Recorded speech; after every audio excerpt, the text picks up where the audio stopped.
Olha, para entender de verdade a lei de imigração do Brasil, o segredo é um só: focar nas exceções. É ali que o jogo é decidido, sabe? Então, nesse nosso papo, a gente vai fundo na lógica por trás das regras, vai olhar casos reais e, claro, aquelas pegadinhas que podem aparecer. O objetivo? Sair daqui dominando o assunto de verdade. Então, para a gente entender a lei de hoje, a gente precisa dar um pulinho no passado. A lei antiga, lá de 1980, bom, ela nasceu em pleno regime militar, né? E a lógica era outra, completamente diferente. O foco era a segurança nacional. O estrangeiro, ele não era visto como uma pessoa com direitos, mas sim como uma possível ameaça para a nação. E aí que a coisa fica interessante, olha só esse contraste. A nova lei de 2017 vira essa lógica de cabeça para baixo. A gente sai de um foco em segurança nacional e vai para um foco em direitos humanos.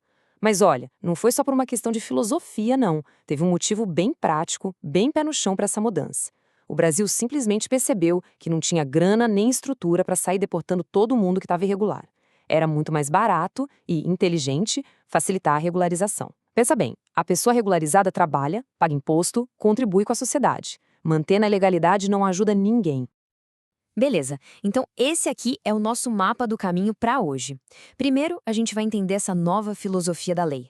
Depois, vamos ver como alguém se torna brasileiro, ou seja, a naturalização.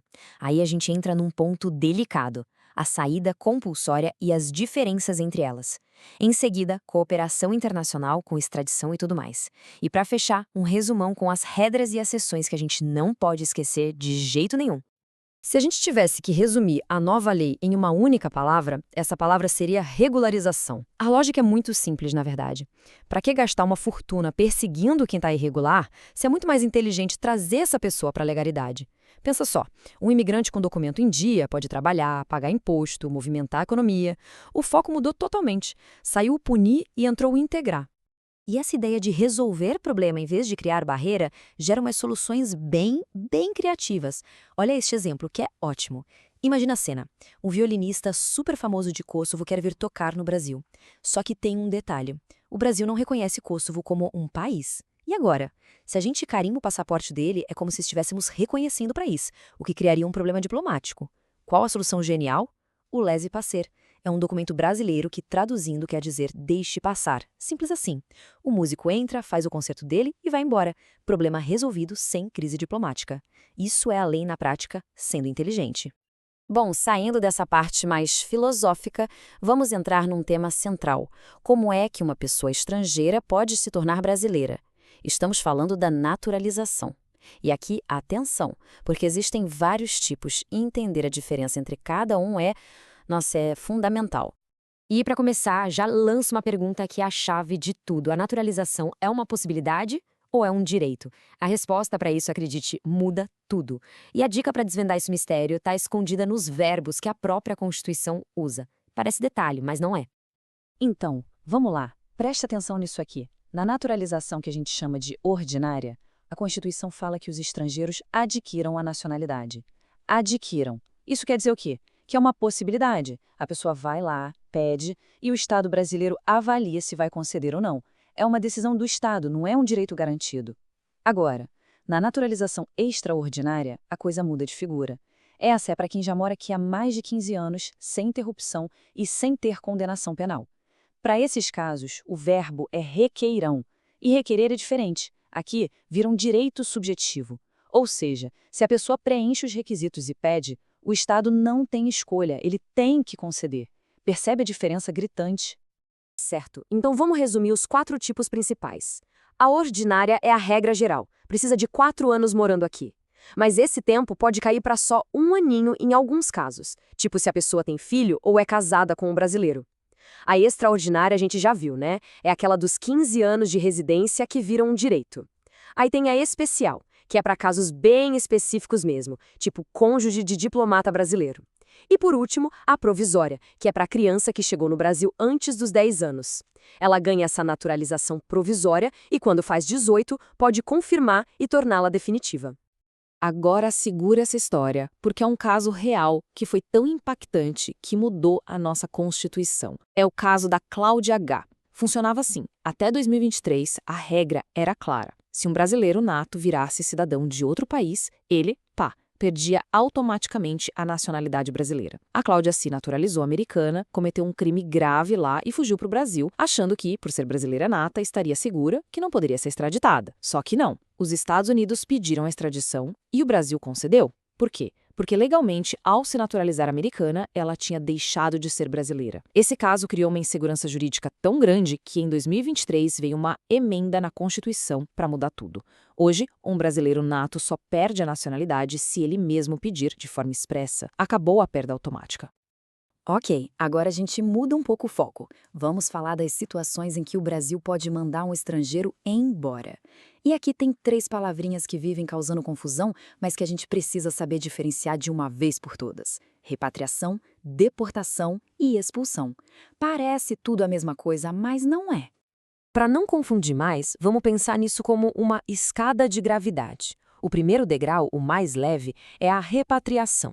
É basicamente ser barrado na porta. A pessoa está lá na fronteira, no aeroporto e por algum motivo não pode entrar.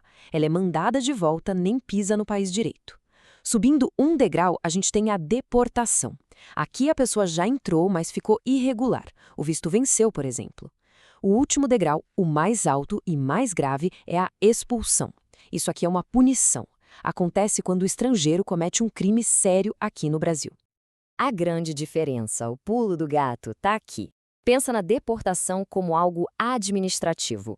A pessoa está irregular e o objetivo principal da nova lei é dar a chance dela se regularizar. Não tem crime envolvido. Agora, a expulsão é outra história. Ela é uma punição. É o Estado dizendo: você cometeu um crime grave e por isso você vai ser mandado embora. É uma sanção pesada. Mas mesmo no caso da expulsão, que é o mais grave, existem proteções, e são exceções muito importantes. A lei entende que não dá para simplesmente ignorar os laços que a pessoa criou aqui. Então, quem tem filho brasileiro que depende dele, ou é casado com alguém aqui no Brasil, não pode ser expulso. A lei protege a família. Também tem proteção para quem chegou aqui criança antes dos 12 anos e ficou. E até para quem já tem mais de 70 anos e mora aqui há muito tempo. Embora nesse último caso o juiz ainda vai pesar a gravidade do crime. Beleza, já vimos o que o Brasil faz por conta própria. Agora vamos falar de quando o Brasil colabora com outros países. E o exemplo mais famoso de cooperação internacional nessa área é, sem dúvida, a extradição. De novo, comparação é a chave para entender expulsão contra extradição. Na expulsão, quem toma a iniciativa é o Brasil. É um ato unilateral. Já na extradição, o Brasil está respondendo a um pedido de outro país. O motivo não é o problema do Brasil, é ajudar esse outro país a julgar alguém que cometeu um crime lá e veio se esconder aqui. E a decisão é bem mais complexa, né? Passa pelo STF, depois vai para o Poder Executivo, é outro nível. E a extradição tem algumas barreiras que são intransponíveis.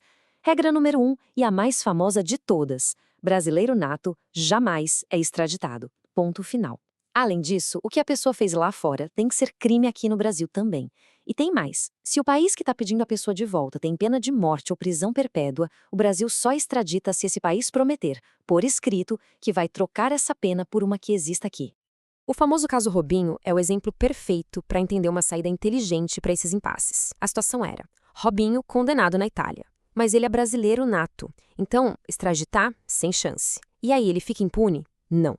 A Itália pediu a transferência da execução da pena. O Superior Tribunal de Justiça, o STJ, pegou a sentença italiana, analisou e homologou, ou seja, deu um ok, validou ela aqui. Resultado: a pena vai ser cumprida no Brasil, seguindo as nossas leis. Já que não dá para mandar a pessoa, a gente importa a punição. Ok, chegamos na reta final. Agora é hora de um jogo rápido, um tira-teima. Vou jogar aqui as perguntas que mais geram dúvida, só para a gente ter certeza de que os conceitos mais importantes ficaram bem amarrados. Vamos lá! Primeira pergunta, e essa aqui é campeã em pegadinhas. Presta atenção. Ter um filho brasileiro impede a extradição de alguém? A resposta que vem na cabeça de todo mundo é sim, né? Mas cuidado. A resposta é não. Um sonoro e gigantesco não. Ter filho brasileiro que depende da pessoa impede a expulsão. Lembre-se, expulsão é o Brasil querendo mandar embora. Agora, a extradição é o Brasil colaborando com outro país. São coisas diferentes com regras diferentes. Essa proteção da família vale para uma, mas não vale para outra. Anote isso aí, porque confundir os dois é um erro clássico. Próxima pergunta do nosso jogo rápido. A gente já sabe que brasileiro nato não pode ser extraditado de jeito nenhum. Mas e o brasileiro naturalizado? Aquele que não nasceu aqui, mas se tornou brasileiro. Ele pode ser extraditado? Tem alguma brecha na lei? Sim, pode sim, mas só em duas situações bem específicas que estão lá na Constituição. Primeiro, se ele cometeu um crime comum, tipo um roubo, antes de virar brasileiro. A data do crime é o que importa. E a segunda situação, tráfico de drogas. Se for comprovado o envolvimento com tráfico, aí não importa se foi antes ou depois da naturalização. Por tráfico, o brasileiro naturalizado pode sim ser extraditado. E para a gente fechar, fica uma reflexão. No fundo, a Lei de Imigração de 2017 é toda sobre essa pergunta. Como é que um país consegue, ao mesmo tempo, controlar suas fronteiras, que é um direito soberano, e proteger os direitos humanos dos migrantes, que é um dever humanitário? É um equilíbrio delicado. A lei nova é a tentativa do Brasil de encontrar esse equilíbrio, de trocar a velha lógica da desconfiança pela nova lógica da inclusão. E esse, sem dúvida, é o grande desafio do mundo de hoje quando a gente fala de migração.